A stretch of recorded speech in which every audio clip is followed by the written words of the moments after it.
네, 우리가 잘 아는 삭개오 이야기입니다. 세리장이었던 이 삭개오에게 예수님 찾아가셔서 이 삭개오를 회복시키는 그러한 말씀이죠. 그래서 이 삭개오에게 예수님께서 구원이 이 집에 이르렀다고, 이 사람도 아브라함의 자손이라고 말씀해 주시는 그러한 장면을 우리는 보게 됩니다.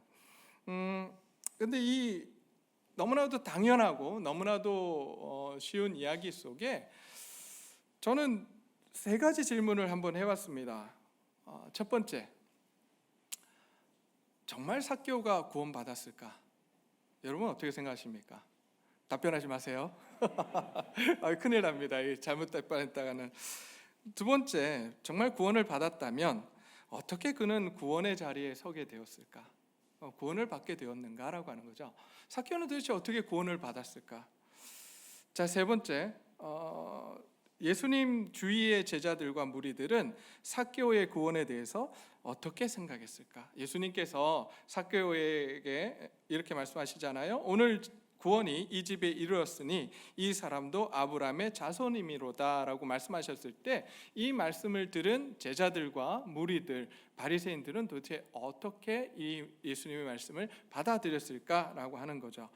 동의했을까? 아니면 동의하지 못했을까? 이런 생각을 한번 해보게 됩니다. 이런 질문에 대해서 우리가 답을 하기 위해서 사실 제가 매일 설교하면서, 매주 설교하면서 지금 한 가지 빠뜨리고 넘어간 게 있죠. 네, 전주 설교를 빠뜨렸잖아요. 왜냐하면 지금부터 전주 설교를 좀 복습을 해야 됩니다. 여러분, 이 삭개오에 관한 이야기는 어디서부터 우리가 계속해서 봐야 되냐면, 어쩌면 누가복음 15장에서부터 시작한 말씀인지 모릅니다. 누가복음 15장을 가게 되면 예수님께서 모든 세리와 죄인들이 말씀을 들으러 가까이 나오니라고 말씀하셨고, 그 이후에 바리새인들이 그 모습을 못마땅하게 여겼고, 제자들도 역시 그 모습을 못마땅하게 여겼을 때 예수님께서 누가 구원을 받는가, 하나님의 마음은 어디 있는가, 그리고 또 하나님께서 정말 구원을 받게 하는 사람은 어떤 사람들인지 계속해서 말씀을 해 주셨습니다. 그러면서 지난주에 나눴던 말씀이 그 젊은 부자 관리에 관한 이야기였어요. 한 관리가 예수님을 찾아와서 어떻게 하면 영생을 얻겠습니까? 라고 하는 질문을 던졌잖아요.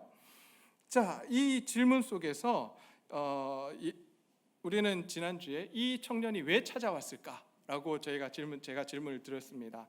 왜 이 젊은 청년이 예수님을 찾아왔을까? 과연 진짜 영생에 대한 갈급함 때문에 찾아왔을까요? 아니면은 예수님이 그 당시에 아주 슈퍼스타였기 때문에 그 예수님을 보고 또 그분에게 칭찬받기 위해서, 많은 사람들 앞에서 자기 자신을 돋보이게 하기 위해서 예수님을 찾아왔을까? 제가 질문을 던졌었습니다. 저는 아마도 이 청년이 자기 자신을 돋보이게 하기 위해서 예수님을 찾아왔노라고 저는 봤다라고 말씀을 드렸습니다. 왜냐하면 예수님께서 예루살렘에 올라가고 계시는 길이었고, 곧 예루살렘에 들어가시면 이 예수님께서는 봉기를 일으켜서 로마 제국으로부터 이 이스라엘, 바로 유다 왕국을 독립시키고 유다 왕국을 세울 거라고 생각을 했기 때문에 예수님을 따르는 그러한 많은 무리가 있었고, 그 무리 앞에서 자기 자신이 칭찬받고 싶었던 그러한 부자 청년이었다라고 말씀을 드렸습니다. 그런데 만약에 이 청년이 정말 영생에 대한 갈급함으로 찾아왔다면 어떻게 됐느냐, 어땠을까 생각을 한번 해봐요. 여러분, 진짜 영생에 대한 갈급함으로 찾아왔다면 저는 아마 이랬을 것 같아요. 예수님께서 그 젊은 청년에게 재산을 다 팔아 가난한 자들에게 나눠주고 나를 따르라고 했을 때, 아마 그 말씀을 듣고 도대체 이 말씀이 무슨 말씀인지 다시 한번 여쭤봤을 것 같아요. 정말 갈급함이 있었다면, 영생에 대한 갈급함이 있었다면 다시 묻고 예수님께서 자기가 이해할 수 있을 때까지 설명을 들으려고 했을 겁니다. 그리고 예수님을 쫓아다녔을 것 같아요. 그런데 오늘 본문 누가복음뿐만 아니라 마태복음과 마가복음을 보게 되면 이 청년은 그냥 떠납니다. 이런 모습을 볼 때 진짜 영생에 대한 그런 갈급함보다는 오히려 자기 자신을 돋보이고자 하는 그런 모습이 강했다라고 저는 생각하게 되는 것입니다.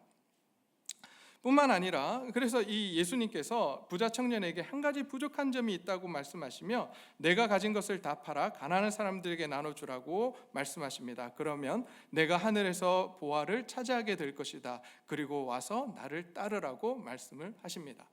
칭찬받기 위해서 왔는데 예수님께서는 그가 할 수 없는 한 가지를 요구를 하십니다. 그러자 이 부자 청년은 그 말씀에 몹시 근심하며 돌아가게 됩니다. 왜냐하면 그는 큰 부자였기 때문입니다. 그러자 예수님께서 제자들에게 이렇게 말씀하십니다. 낙타가 바늘귀로 들어가는 것이 부자가 하나님 나라에 들어가는 것보다 쉽다라고 말씀을 하십니다. 그러자 제자들이 누가 그럼 구원을 얻을 수 있습니까? 라고 묻습니다. 제자들과 유대인들의 고정관념 속에서는 지난주에도 말씀을 드렸지만 부자는 당연히 어디에 들어가요? 천국에 들어갑니다. 왜냐하면 부자가 되는 건 누가 허락하시는 거라고 생각을 했을까요?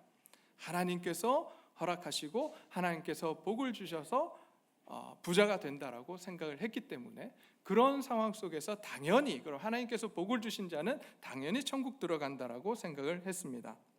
그런데 예수님께서 그렇게 말씀하지 않으신 거죠. 오히려 부자가 하나님 나라 들어가는 것이 어렵다라고 말씀하시자 그들의 고정관념과 대치되는 이 상황 속에서 제자들이 굉장히 당혹스러워합니다.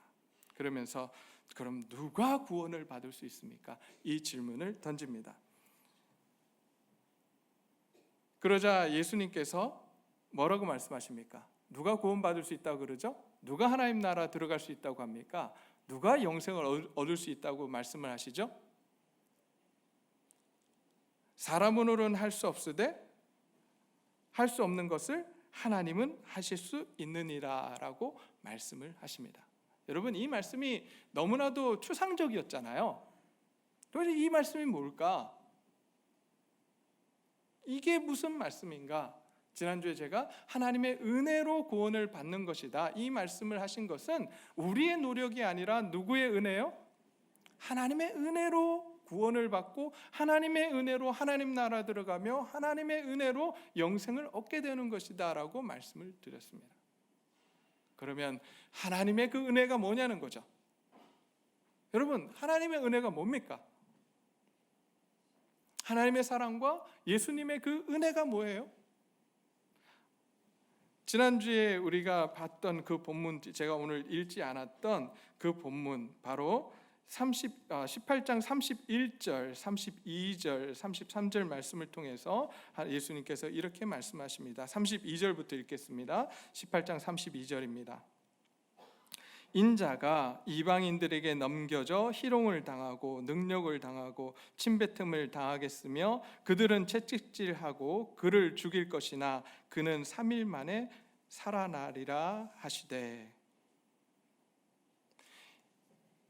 지금 예수님께서 말씀하신 하나님만을 하실 수 있다, 사람은 할 수 없으되 하나님만 하실 수 있다라고 하신 게 뭐냐면 하나님의 은혜로 하나님의 사랑으로 너희가 구원을 받을 수 있다라고 말씀하시면서 하시는 이야기가 뭐냐면 예수님께서 십자가에 죽으셔야만 한다는 사실을 말씀을 하십니다.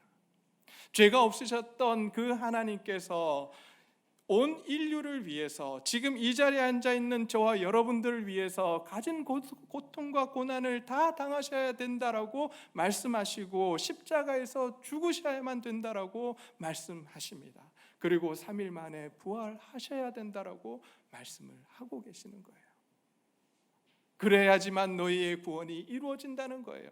너희의 어떤 선한 행위로 선한 일로서 구원을 받는 것이 아니라 너희의 노력으로 구원을 받는 것이 아니라 오직 예수 그리스도의 그 은혜로 말미암아 너희가 구원받게 된다라고 말씀을 해주고 있습니다. 이것이 하나님만이 하실 수 있는 일이에요. 그 어느 누구도 할 수 없는 하나님만이 하실 수 있는 그 일.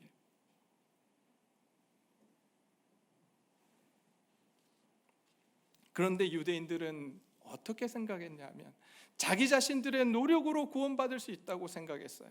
율법을 잘 지키면 구원받을 수 있다라고 생각했습니다. 율법을 잘 지키면 하나님이 복을 주시고, 그래서 복받은 그들은 하나님 나라에 들어간다고, 영생을 얻는다고, 구원을 얻는다고 생각했습니다. 얼마나 그들이 율법을 잘 지키려고 노력했는지 이 레위기 신명기에 나오는 그 말씀을 세분화해서 613개 율법으로 만들고 그 율법을 날마다 읽고 그것을 지키려고 노력했던 사람들이 바로 유대인들이었습니다.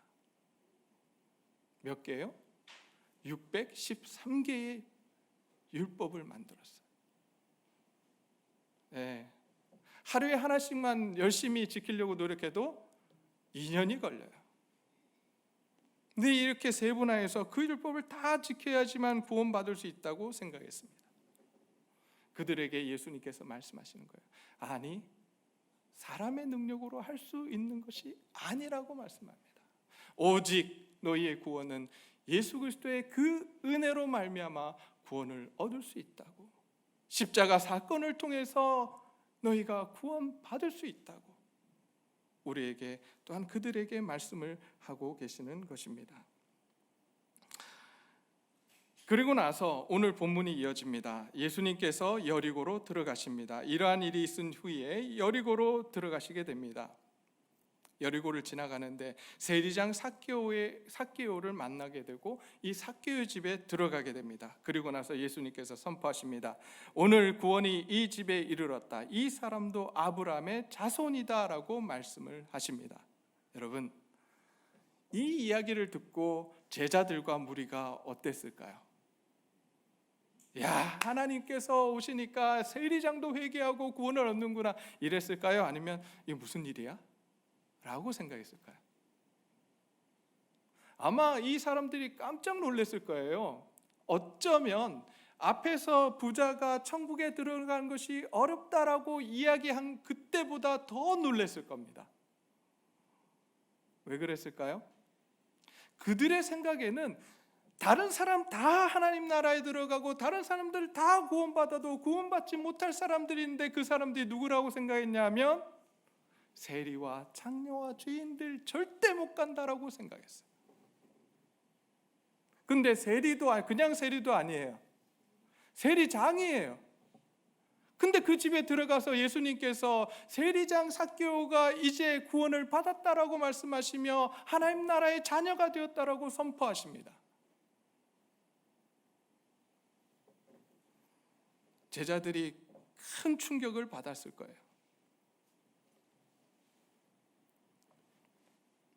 어쩌면 예수님께서 좀 이 상황 속에서 조금만 유도리 있게 하셨어도 이 제자들이 혹은 무리들이 이렇게까지 충격받지는 않았을 거예요. 아마 이런 것들이 있었겠죠. 만약 예수님께서 자신의 죄를 인정한 삭개오에게 예루살렘에 올라가서 제사도 드리고 그리고 예물도 드리고 그렇게 한다면 너희의 구원이 이루어졌다. 이제 내가 구원을 받았다. 하나님의 자녀가 되었다라고 한다면 아마 그 자리에 있던 제자들과 바리새인들이 어느 정도 이해할 수 있었을 거예요. 근데 그렇지 않았습니다. 아무런 제사나 이런 것 없이 예수님께서 그 집에 들어가셔서 선포해 주세요. 또 우리의 생각으로도 이해되지 않는 장면이 여기 있습니다. 뭐냐면 우리 가끔 그런 생각 하잖아요. 아니, 믿음으로 구원받는다는데 정말 그럴까? 내가 이렇게 못 사는데, 선한 행실로 살지 못하는데 정말 내가 구원받았나? 한 번의 고백으로 정말 우리의 구원이 이루어질 수 있는가? 여러분, 저희만 그랬던 게 아닌 것 같아요. 율법 바리새인들도 역시 그렇게 생각하고 제자들도 역시 그렇게 생각했던 것 같아요. 아마 삭개오가 선한 삶을 살고 정말 하나님 앞에서 그러한 삶을 살다가 예수님께서 이제 세리장의 직분을 내려놓고 그리고 정말 자기에게 상처 줬던 사람들을 다 회복시키면서 살아가고 있는 그를 보면서 예수님께서 네가 구원받았다라고 했다면 제자들과 바리새인들이 아마도 동의하고 이해했을지 모르겠습니다. 그런데 예수님께서는 그러지 않으셨어요.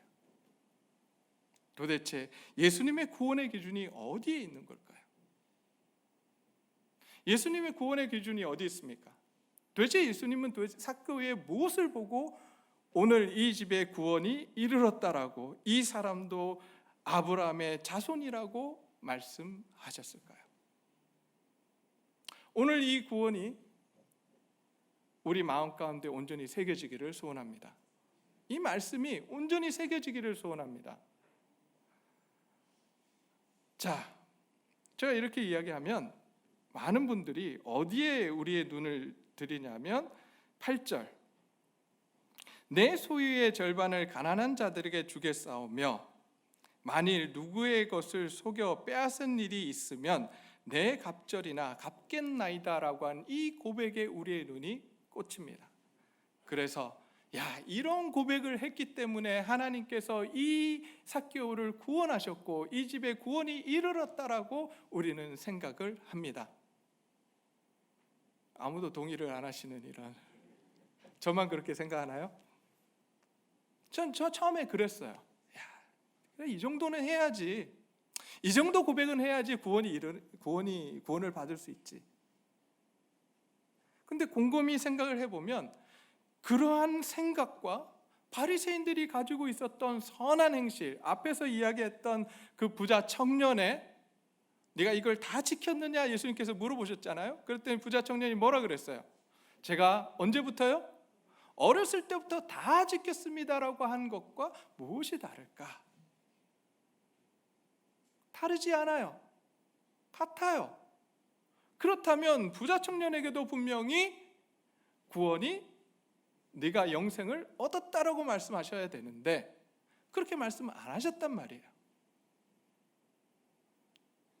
예수님의 구원의 조건, 구원의 기준은 다른 데 있지 않았습니다.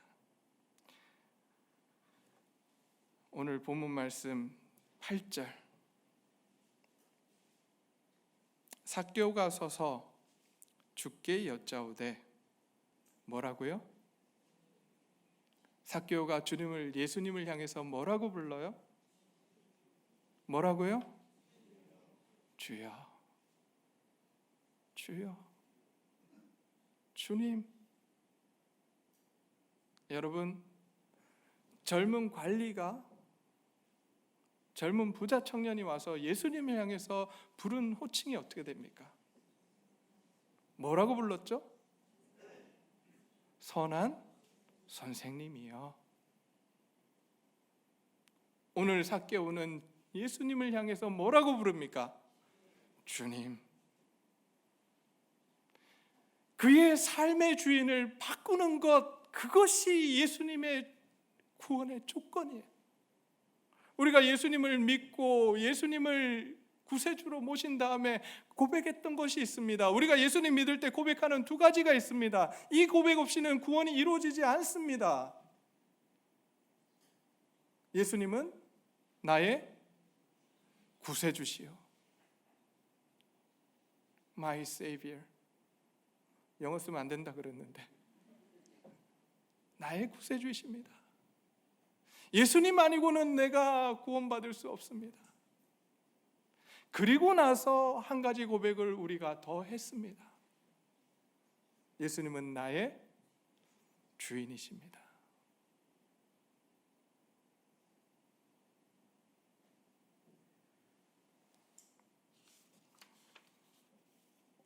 우리가 너무나도 쉽게 쓰는 단어이기에 그 의미를 잊어버리고 있었는지 모릅니다.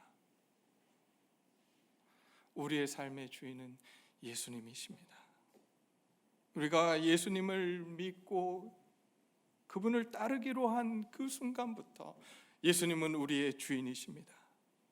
삭개오는 그걸 알았어요. 그래서 예수님을 향해 주인이라고 이야기합니다. 여러분, 이 사실이 그냥 그렇구나, 라고 받아들이시게 되겠지만 삭개오가 살던 이 시대는 퀴리오스, 주라고 부를 수 있는 사람은 단 한 명이었습니다. 누구요? 로마 황제였어요. 더군다나 삭개오는 누굽니까? 세리장이에요. 세리장은 어떤 사람입니까? 로마 관리 중에 최하급 관리예요. 그러면 그의 주인이 누굽니까? 로마 황제예요. 근데 로마 황제로부터 이제 누구를 주인으로 부르죠? 예수님을 주인으로 부르는 거예요.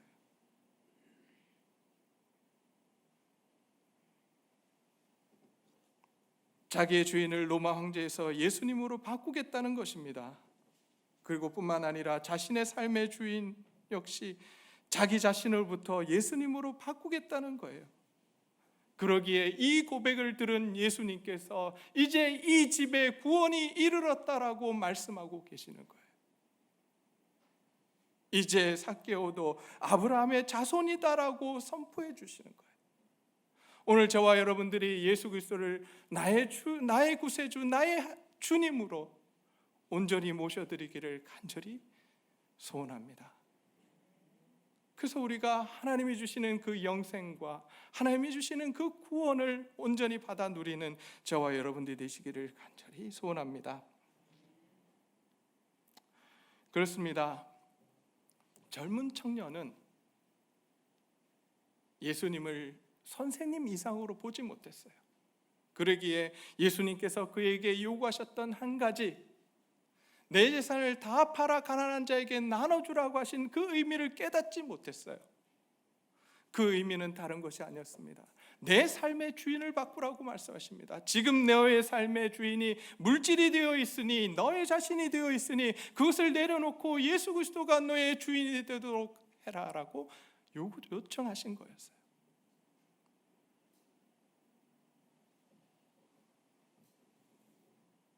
근데 예수님을 주인으로 모신 이 삭개오, 예수님을 주인으로 모시고 나서 두 가지 고백을 합니다. 그 두 가지 고백이 뭐냐면, 첫 번째, 소유의 절반을 가난한 자들에게 주겠사오며, 두 번째, 만일 누구의 것을 속여 빼앗은 일이 있으면 내 갑절이나 갚겠나이다라고 이야기합니다. 여러분, 예수님께서 삭개오의 집에 들어가셨을 때 사실 제가 바로 선포한 것처럼 제가 말씀을 드렸지만 사실 그렇지 않아요. 예수님의 이 행보를 보게 되면 어떤 집에 들어가면 예수님은 항상 뭘 하셨을까요? 뭘 하셨을까요? 복음을 가르쳐 주셨어요. 하나님의 말씀을 열어서 그 말씀을 가르쳐 주셨어요. 하나님 나라 복음을 가르쳐 주신 거예요. 그 복음을 듣고 이 삭개오가 반응한 겁니다. 나의 주인이 잘못되었구나, 나의 삶이 잘못되었구나, 이제 나의 삶의 주인을 바꿔야겠구나 라고 생각을 하고 자기 자신에서, 돈에서, 로마 황제에서 예수 그리스도로 그의 주인을 바꿉니다. 그리고 나서 하나님 나라에서 정말 중요한 게 뭐냐, 하나님이 정말 원하시는 게 뭐냐, 공의와 정의예요. 그걸 듣고 그가 고백합니다. 나의 소유의 절반을 가난한 자들에게 주겠사오며. 여러분, 하나님 나라에서 관심 있는 게 뭐냐? 가난한 자, 억눌린 자, 사회적으로 소외된 자들이에요.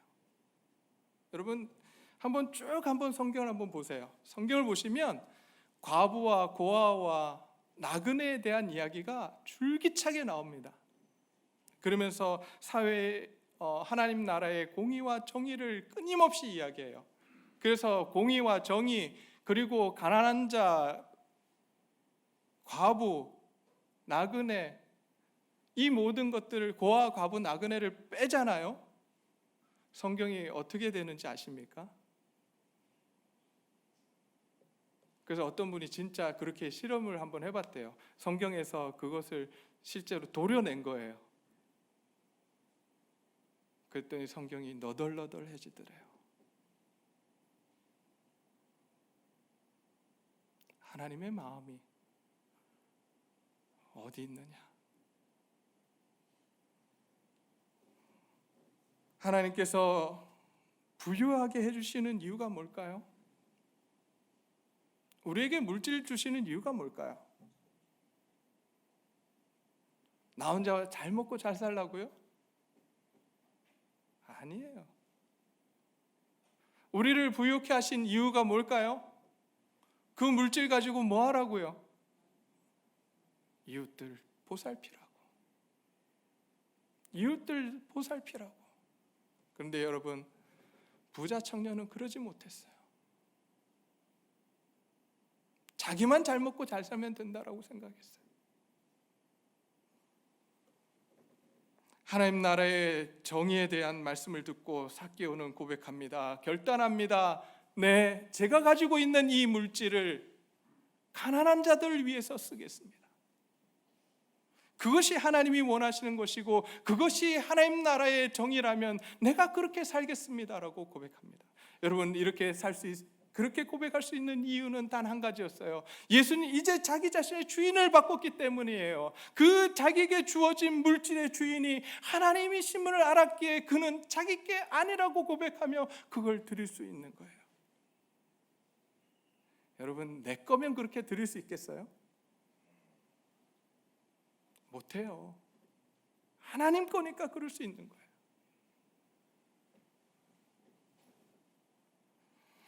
근데 이것은 물질뿐만 아닙니다. 우리가 가지고 있는 시간과 우리가 가지고 있는 재능, 우리가 가지고 있는 모든 것에 있어서 하나님께서 우리에게 주신 것들입니다. 이걸 무엇을 위해 사용해야 될까요? 하나님을 위해서 써야 되잖아요. 하나님이 원하시는 게 뭐냐니까요? 이웃들을 돌보는 겁니다.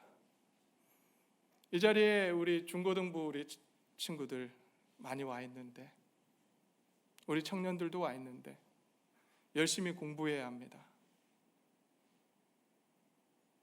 왜 공부해야 되죠? 열심히 공부해서 뭐 하려고요?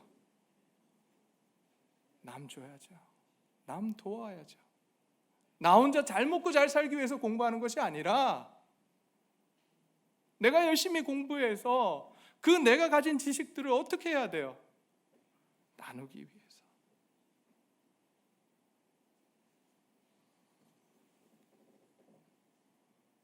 좋은 기술자가 되고 좋은 선생님이 되고 좋은 예술가가 되고 좋은 변호사가 되고 좋은 의사가 되어서 내가 가지고 있는 것들을 주위 사람들과 나눠야 되지 않겠어요?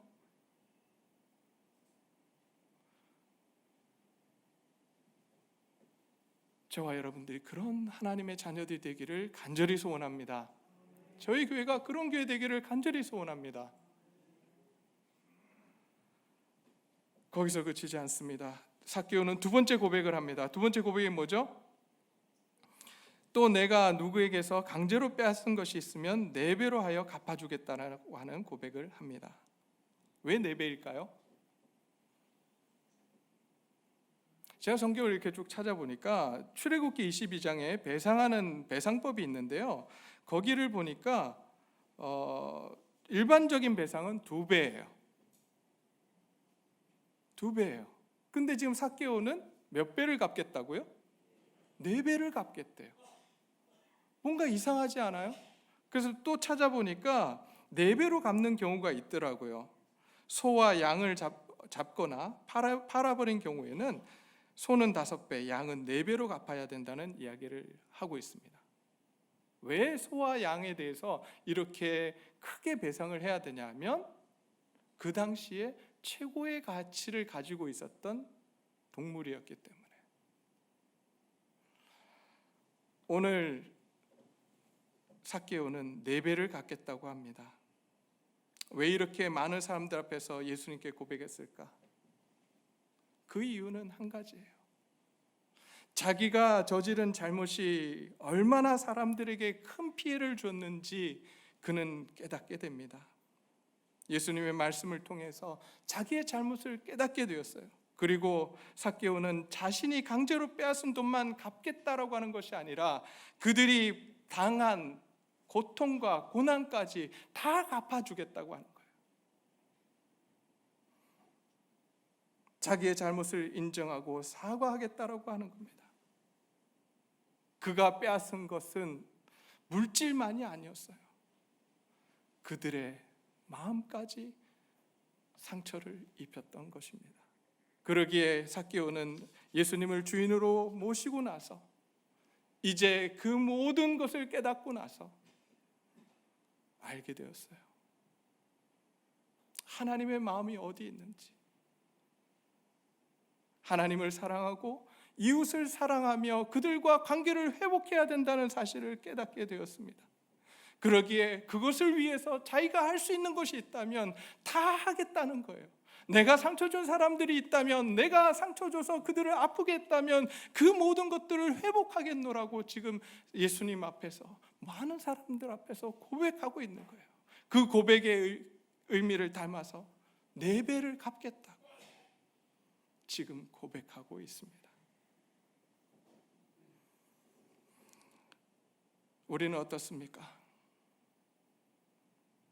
예수님을 주인으로 모시고 살아가고 있습니까? 그래서 나에게 준 그 물질을 가지고, 나에게 준 재능을 가지고, 나에게 준 시간을 가지고 내 이웃들을 섬기며 내 이웃들을 도우며 살아가고 있습니까? 내가 준 상처를 준 그 사람에게 찾아가 그 사람과 관계를 회복하기 위해서 얼마나 노력을 하고 있습니까?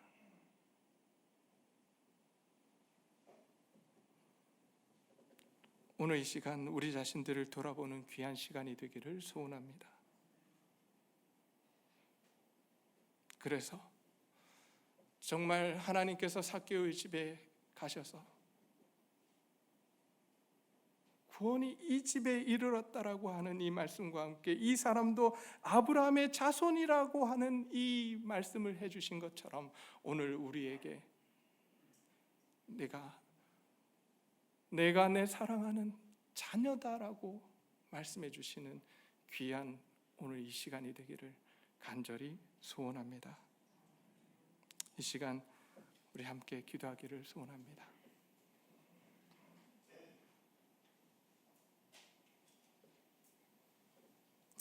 우리는 우리의 삶에 진정으로 예수님을 주인으로 모시고 있습니까? 그렇다면 이제 그 주님 앞에 삭개오처럼 2가지 고백을 하기를 소원합니다. 주님, 내가 가진 것들을 나누겠습니다. 내 이웃들에게 나누겠습니다. 주님, 깨어진 관계를 회복하겠습니다. 도와주시옵소서.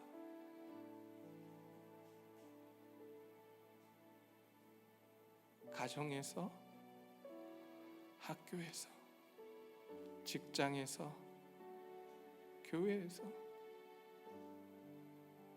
얼마나 관계들이 깨어지고 있습니까?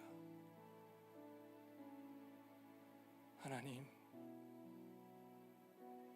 관계를 회복할 수 있도록 주님 도와주시옵소서. 우리 주님 앞에 이렇게 고백하기를 소원합니다. 함께 기도하시겠습니다.